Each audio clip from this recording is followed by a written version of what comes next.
श्वसन के बारे में, श्वसन रेस्पायरेशन, ठीक है। तो वो रेस्पायरेशन के 3 हिस्से होते हैं, एक तो सांस छोड़ते हैं, फिर सांस अंदर लेते हैं, और पहले सांस अंदर लेते हैं, फिर विश्राम अवस्था आती है, फिर सांस को छोड़ते हैं। तो सांस के 3 हिस्से होते हैं, ठीक है। और कोई भी अगर इन तीनों में से ही किसी की भी अवधि में परिवर्तन आएगा तो श्वसन दर में परिवर्तन आ जाएगा ना। सांस लेने में ज़्यादा देर लगा रहा है या सांस छोड़ने में, अगर कोई जितने भी फेफड़ों की बीमारियां होती है ना, तो पशु उसमें सांस छोड़ने में ज़्यादा टाइम लगाता है, क्योंकि उनके फेफड़ों में पानी भर जाता है, तो वो सुकड़ कम पाते हैं, तो वो ज़्यादा टाइम उनको फेफड़ों को दबाने के लिए ज़्यादा टाइम लगता है, क्योंकि पानी भरा हुआ है ना, तो वो सांस छोड़ने में ज़्यादा टाइम लगाता है, ठीक है। इसी के साथ मतलब पहले आपको एक तो होता है एक्सपायरेशन, इंस्पायरेशन होते हैं, अंदर सांस लेंगे ना पहले, इंस्पायरेशन श्वास निकल गई, निश्वास है ना। एक होता है एक्सपायरेशन, यानी कि सांस जब छोड़ते हैं, है ना, उच्छ्वास। एक स्टेज होती है, तीसरी है विश्राम, यानी कि रिलैक्सेशन, ठीक है, यानी कि विश्राम, ठीक है, विश्राम, है ना। तो फेफड़ों की जितनी भी बीमारियां होती है ना, उनमें एक्सपायरेशन यानी कि ये बढ़ जाता है। अगर इन तीनों में से किसी की भी अवधि में परिवर्तन आएगा तो श्वसन दर में परिवर्तन आ जाएगा, ठीक है। और इसी के साथ साथ जितने भी फेफड़ों की बीमारियां होती है ना, उसमें ज़्यादा आवाज़ वो कम कर दो, ठीक है।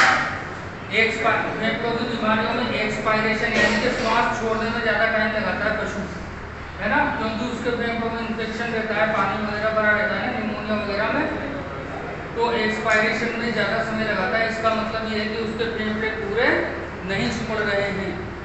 और फेफड़ों की सभी बीमारियों में जो रिलैक्सेशन की जो स्टेज होती है ना, वो नहीं होती है, मतलब वो उठता नहीं है जल्दी से, है जो सांस अंदर लेगा और छोड़ने में ज़्यादा टाइम लगाएगा, ठीक है।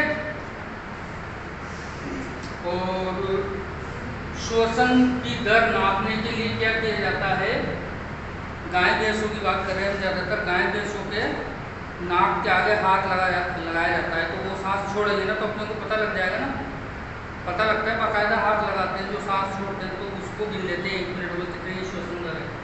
या फिर एक तरीके और से नापते हैं, जब वो सांस अंदर लेते हैं ना, तो उनका पेट भी अंदर बाहर होता है, सांस लेते हैं तो या तो पेट के जो ऊपर नीचे होने को भी गिन करके हम श्वसन दर का पता कर सकते हैं, ठीक है। तो चलो लिखो इसके बारे में। श्वसन के 3 हिस्से होते हैं, श्वसन के 3 हिस्से होते हैं, 3 भाग होते हैं।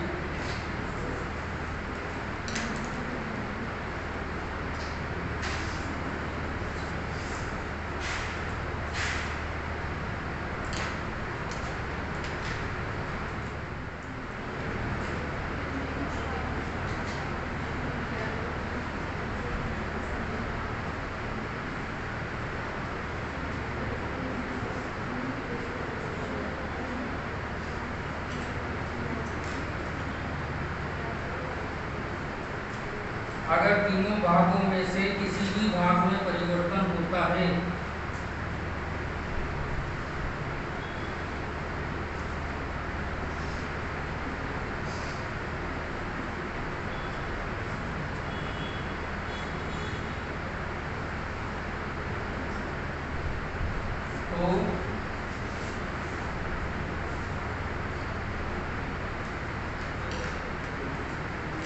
तो श्वसन की संपीड़ियता यानी कि जो रिदम होती है ना, वो गड़बड़ा जाती है, वो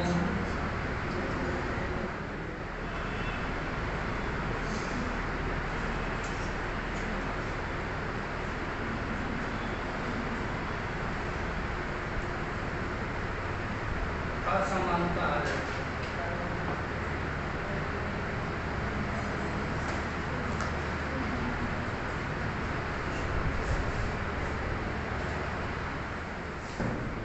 अब लिखो उच्छ्वास के समय में बढ़ोतरी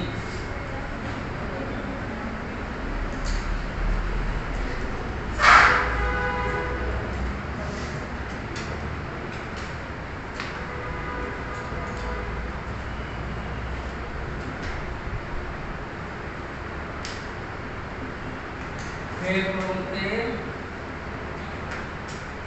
सही से ना सिकुड़ने को दर्शाती है।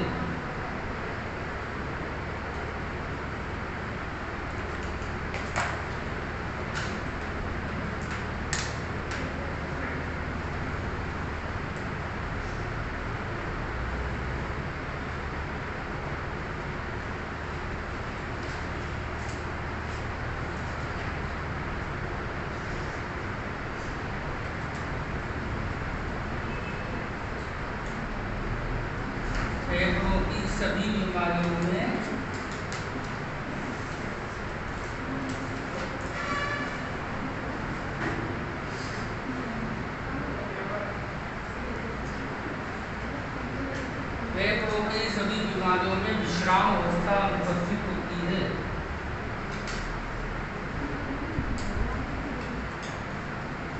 विश्राम अवस्था अनुपस्थित होती है।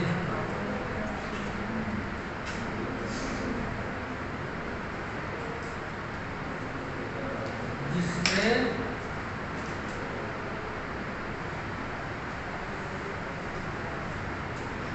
श्वसन की संपीड्यता यानी कि रिदम बिगड़ जाती है।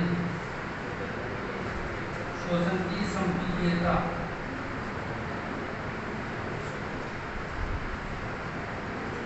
यानी कि रिदम बिगड़ जाती है।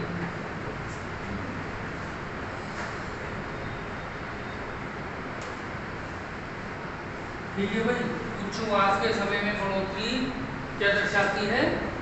फेफड़ों के सही से न सिकुड़ने को दर्शाती है। और फेफड़ों की सभी बीमारियों में विश्राम की अवस्था अनुपस्थित होती है, जिससे श्वसन की संपीड्यता यानी कि रिदम बिगड़ जाती है।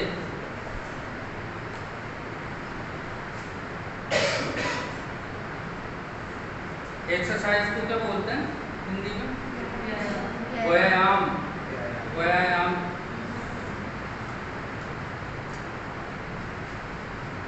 व्यायाम करने पर श्वसन दर बढ़ जाती है।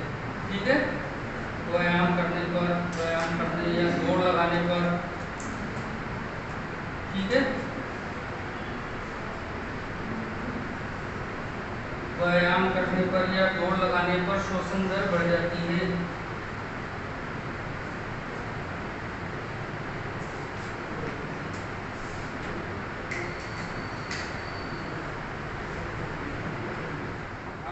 श्वसन दर मापना बताया ना मैंने इसके बारे में, कैसे नापते हैं श्वसन दर को मापना। पशु के आगे हाथ रखकर, पशु के नास है ना, पशु के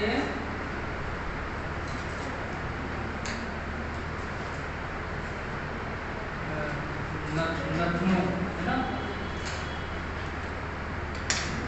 के सामने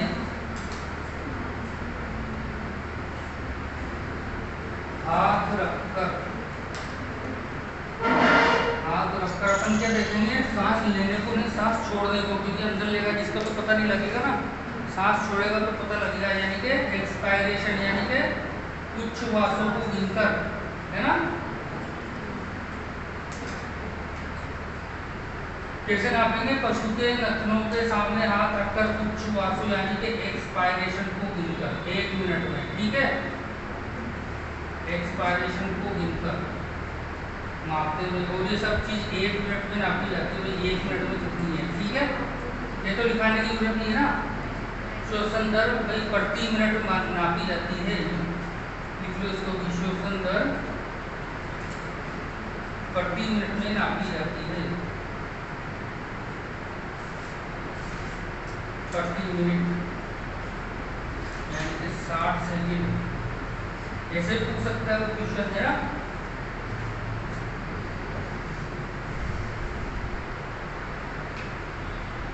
ये मापी जाती है।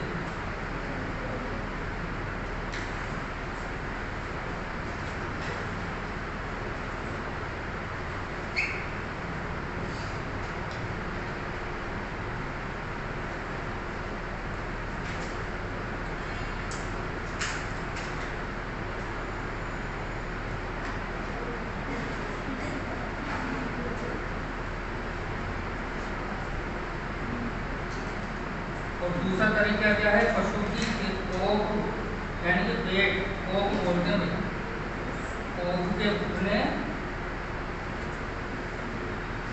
या बैठने को गिनकर भी मापी जाती है। घुटने या बैठने को गिनकर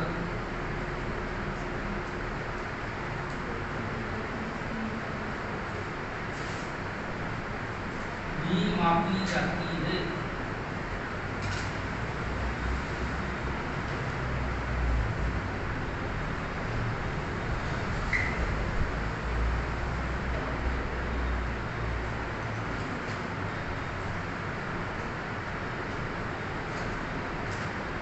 ठीक है भाई, शोषण दर को मापने का तरीका पता लग गया। कैसे मापेंगे? एक तो पशु के नाक के सामने, नथनों के सामने हाथ रख के कुछ श्वासों को गिन लेंगे कि 1 मिनट में कितनी बार सांस छोड़ रहा है। दूसरा है पशु की कोख के उठने या बैठने को गिनकर मापी जाती है। ठीक है, लिख लिया। अब चार्ट बना लेते हैं अपन शोषण दर का। अलग अलग पशु में शोषण दर अलग होती है। अच्छा, एक है नीचे का नहीं लिखा क्या है? लिख लिया ना। अच्छा, एक बात याद रखना कि छोटे पशुओं की हर चीज ज्यादा होती है और पशु जितना बड़ा होता जाता है ना, उसकी नाड़ी दर, हृदय दर, शोषण सब कम होते जाते हैं। ठीक है, तो तालिका बना लेते हैं। तालिका पशुओं की शोषण दर।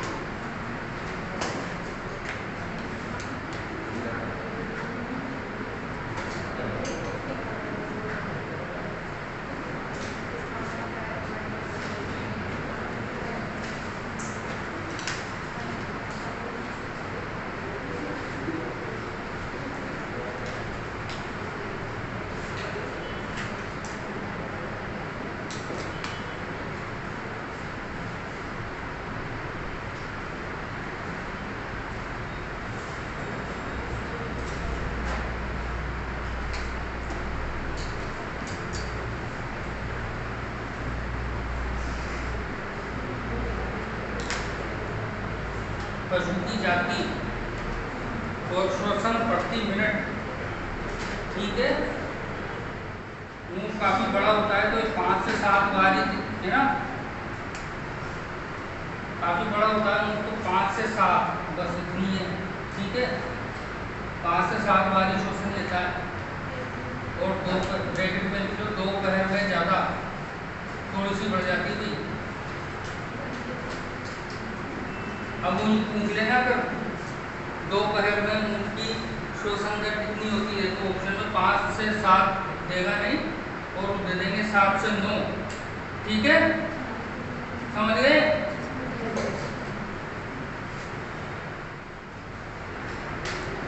घोड़ी की होती है 8 से 16, सुअर की होती है 8 से 18,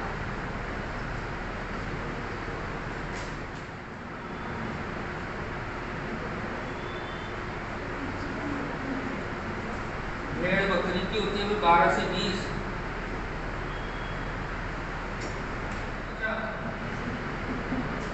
भैंस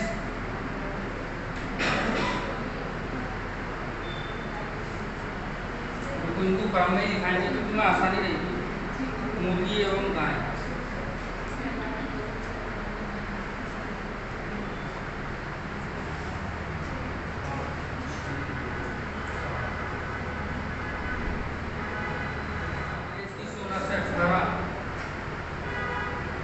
और मुर्गी की 15 से 30 और गाय की 20 से 25।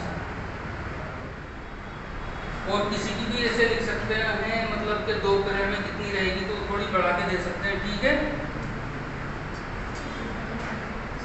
ऊँट की 5 से 7, घोड़े की 8 से 16, सूअर की 8 से 18, भेड़ और बकरी की 12 से 20, भैंस की 16 से 18, मुर्गी की 15 से 30 और गाय की 20 से 25 श्वसन दर होती है।